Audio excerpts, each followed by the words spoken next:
我哋影槍爆拳擊入邊有句咧，如果兇手咧就打身，迎身唔迎手，即係唔會追佢手打嘅，目的就係打佢身。如果兇手嚟講，如果揸兵器咧就迎手唔迎身，打佢嘅手先至攻擊佢嘅身體，因為打佢嘅手咧又令到佢對方嘅手受傷，揸唔到兵器，咁我哋減少咗嗰啲威脅。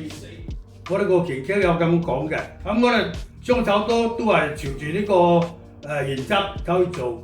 雙手多咧，初練嗰啲基本功咧就好枯燥、好悶嘅，因為好簡單，但係重複做，即係好似我哋操三戰一樣，都係簡單咧10零式，但係你做咧，慢慢練到入邊嘅技巧、用力、呼吸、調整身體嘅每一個部分。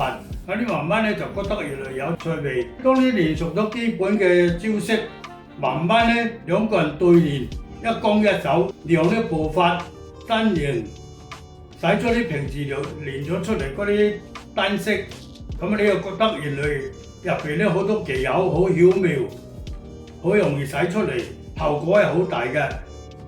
雙手刀嘅法咧同兩張白嘅手法咧就好多吻合㗎。即係唔會大開大合嘅，唔會嘅。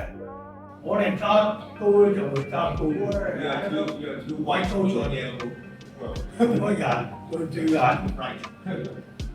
就會大刀。即係劍尖對樹。就算鏡咧都係用身手嘅，即係唔會打高嘅，唔會高嘅，高空晒噶嘛。咁練就唔係如果練功咧，你就可以拉即係練雙手臂力啊、腰胯力啊，你就有呢個計咯。但係你同你對陣冇啲人打咁高，劍道咪成日咁嘅，我哋冇嘅。我相信佢都係一個練功方法嚟嘅，練功都可以幅度大啲，但係當你對陣用嘅時候咧就唔會，即係同我哋嘅學拳練出手一樣㗎，好大㗎，但係用咧就細㗎嘛，一樣㗎，練大用細啊。